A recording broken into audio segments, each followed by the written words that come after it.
Welcome to a new video series from WDWNT.com, Timekeeping. This show will attempt to chronicle year-by-year changes to the Walt Disney World Resort, from exciting new ride openings to the minutia of stores changing names. Join us as we count down to the 50th anniversary of the vacation kingdom of the world, Walt Disney's last great dream. Walt Disney Productions entered 1972 a very different company than it had been a year before. Walt Disney World opened 3 months prior and proved to be a hit. The company was under new leadership for the first time without a Disney at the helm. Don Tatum was now the chairman and CEO, and Card Walker was president and COO. And while we know the company would be entering a stagnant phase, the immediate plans for Walt Disney World focused on completing Phase 1, and Walt's dream of Epcot wasn't quite the top priority. The first Walt Disney World theme park would already welcome its 1 millionth guest by the end of its first year, but along the way it saw the addition of attractions, restaurants, and shops. It also saw its first closure approximately half a year into its existence. The first known casualty of change would be the Adventureland Safari Club Arcade by March. The site would become Colonel Hathie's Safari Club, and the latter would be used to extend queue space for the immensely popular Country Bear Jamboree. The Fife and Drum refreshment stand opened in a corner of Liberty Square near the Hub Canal this year, as did the Columbia Harbor House. Fantasyland saw 2 additions. In March, they added Merlin's Magic Shop, where you'll now find Sir Mickey's, and on December 12th, the King's Gallery inside Cinderella Castle, where Bibbidi Bobbidi Boutique sits today. Major attraction additions weren't quite in the cards this early, but there were changes. Walt Disney World Railroad added the Frontierland Station on or around May 1st. This original station was a slightly raised, simple building located where the current Frontierland Parade entrance and exit is located. The parade route at that time ended about where the current train station is. A 4th train, the Roy O. Disney, had already entered service on December 1st of '71. If You Had Wings, sponsored by Eastern Airlines, opened on June 5th in Tomorrowland as the park's first free ride. The ride focused on Eastern's Caribbean destinations and had an area to book a trip as you exited, reusing the ride system and track layout from Disneyland's Adventure Through Inner Space. And while individual ride tickets stayed the same, admission to the park went up 25 cents in February. In October, the 7 and 11 count adventure books went to 8 and 12 count tickets. Due to guest demand, construction began on Pirates of the Caribbean in Adventureland early in the year. It's well known that Pirates of the Caribbean was never planned for Walt Disney World, as it was thought that it would not be exotic to the Florida audience. A Mark Davis-designed similar boat ride, titled the Western River Expedition, was meant to fill the void left without pirates, but complaints of the lack of the world-famous attraction caused Disney to quickly add a shortened version of the Disneyland staple. This appears to be the death blow for Western River Expedition, as the company's 1972 annual report no longer mentions the ride, but touts the 1974 opening of Big Thunder Railway, a version of an attraction originally designed to be part of Western River's Thunder Mesa complex.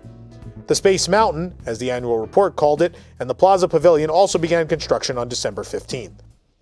Outside of the parks, things also continue to evolve. Lost to time is the Walt Disney World Water Ski Show, at some point later renamed the Wonderful World of Water. The show, which debuted in the summer, would run up to 5 times a day, and while it could obviously be seen from many parts of the lagoon, there was a paid 50 cents, then raised to 75 cents special viewing area off to the side of the Magic Kingdom entrance near the monorail station. Seven Seas Lagoon and Bay Lake also hosted a variety of paid cruises in the evenings. These included general tours, cocktail cruises, and dinner cruises on the paddle wheel ferry boats, a yacht, and even a Chinese junk ship that docked at the Contemporary. Around the lagoon, the monorail fleet also expanded to 10 trains by the end of '72. Monorails Red and Yellow had actually come into service on November 7th and December 3rd of the previous year, respectively.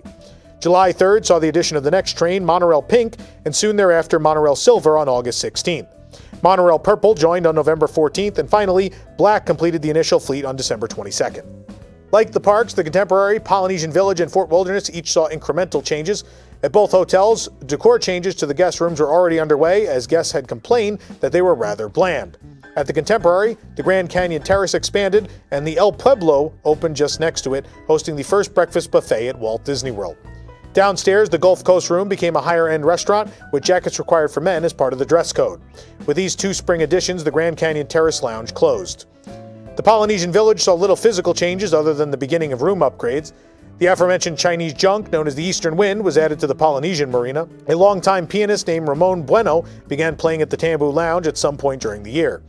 Fort Wilderness doubled the number of campsites as it continued its expansion, and the Fort Wilderness Railway began construction. The golf resort, now Shades of Green, began construction as well. At this point, the Asian resort was still being planned for 1974. Far on the other side of property, near the current site of Disney Springs, there was also major construction. 3 hotels, the Travel Lodge, Howard Johnson, and Royal Inn, were now open in what was called Motor Inn Plaza. Also, Lake Buena Vista began development as a residential community.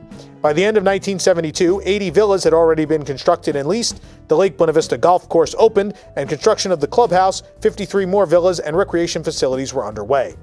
1972 can hardly be considered the key year in Walt Disney World's history, but it demonstrated from the very beginning the resort's ability to change and evolve. Key projects that would shape Walt Disney World and the public's perception of it were underway. Quintessential attractions such as Pirates of the Caribbean and Space Mountain would soon be a part of the Magic Kingdom. And they were just the beginning of the grand plans. However, 1973 and the gas crisis would soon change the trajectory of Walt Disney World forever. Enjoying your jump from time to time with us? Please hit the like button and subscribe to support this show and others. You can also join the WDWNT Inner Globe Society for exclusive content at patreon.com/WDWNT. If you're looking for the perfect gear to celebrate 50 years of Walt Disney World, you can shop for apparel, accessories, and more at carouselproducts.com. Thanks for watching, and we'll see you real soon.